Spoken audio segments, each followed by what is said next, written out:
Bangalore. Therefore, I'm very curious to know what he has got to say about this relationship between film writing and film academy. Please. Good afternoon.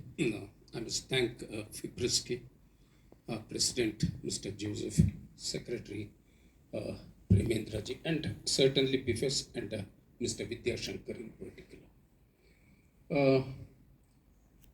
I was in the academia for over 4 decades, beginning in my early 20s, but essentially teaching literature, literary theory, modern theory. And then, so this is a certain kind of an autobiographical journey, which also attempts to see how film theory or film criticism barged into the academia. So how film critics have been able to open up spaces within the academia. And I personally believe it has enhanced the frontiers of the academic world. So as a student of literature, I talk about certain kinds of processes. Now, how did it happen? That as a teacher of literature, drawing from classical literary criticism to modern theory, I also discovered while teaching, let's say, Shakespeare or the Greeks or modern literature, that there was a certain kind of inadequacy when it came to understanding texts.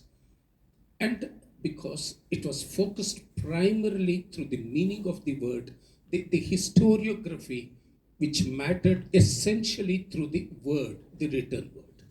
Now, how did I have to open up spaces? So whenever I taught Shakespeare or whoever, I would immediately, in the literature class, bring in the visual texts, whether it was Kurosawa making it or others making films, drawing from Shakespeare, drawing from the Greeks. I found the literary classes opening up, becoming more lively because the students instinctively, there was this element of intuition. The word was a formidable barrier. But the moment they were opened up to visual spaces, whether they had read the text or not, it was impossible to understand Shakespeare or the Greeks or any other literary text through the power of the word. But visual spaces, visual images communicated almost instinctively, intuitively.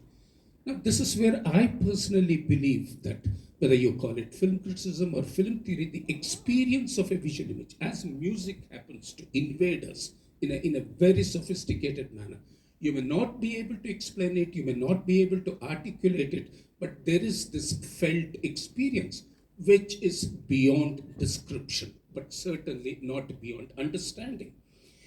This is also the reason why when I turn to films, when I take film theories, I take basic film theories into the class, because these are all introductory classes. So I introduce bits, not whole essays, from Baza, from the Gestaltists, because I also had the advantage of having students of literature go with students of economics, psychology, journalism, media studies.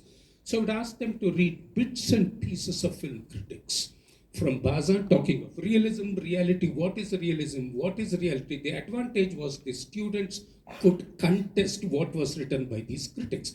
And the psychology students, because they knew their gestalt, and so they were open to the gestaltists, Rudolf Auenheim or Hugo Münsterberg, such things. So there was a certain kind of practice, beginning with the discipline of literature, moving into visual spaces, visual arts.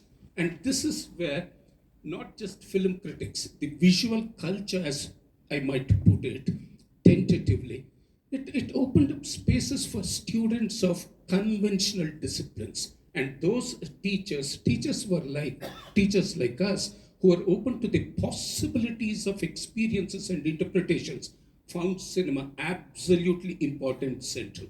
So in a sense, we didn't move from the word to the visual image, but we transferred the visual image onto the text. So we didn't read Shakespeare and then watch a film. We watched the film and then went back to Shakespeare or the Greek tragedies.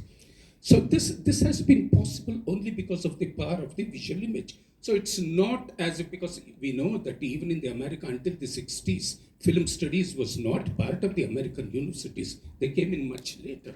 So what we would in classes of literature call comparative studies, comparative literary studies, we didn't have to use that word. In fact, I would ask them to read parts of the Bible, take them to Dreyer and Bresson on Joan of Arc, and then turn to parts of that Bible and ask them to watch Bresson's Balthazar, take them to Tarkovsky, or ask them to watch Pasolini's Gospel according to St. Matthew. And I found what was possible for me within the context of a written text.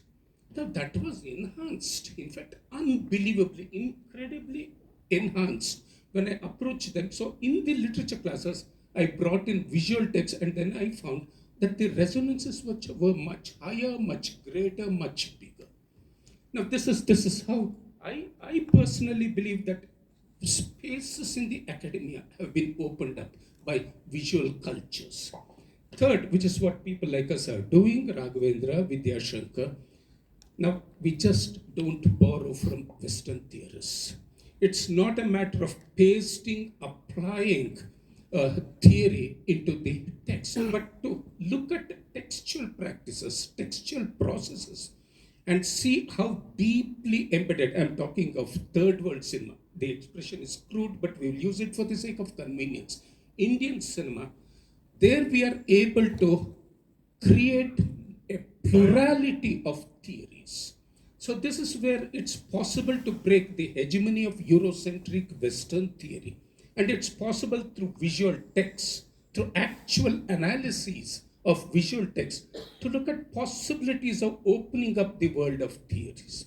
So not hold on to this singularity of theory, but look at plurality of theories. So this has been the struggle, and this, in my opinion, will surely open up academic spaces in contexts like ours. This would be my opening statement.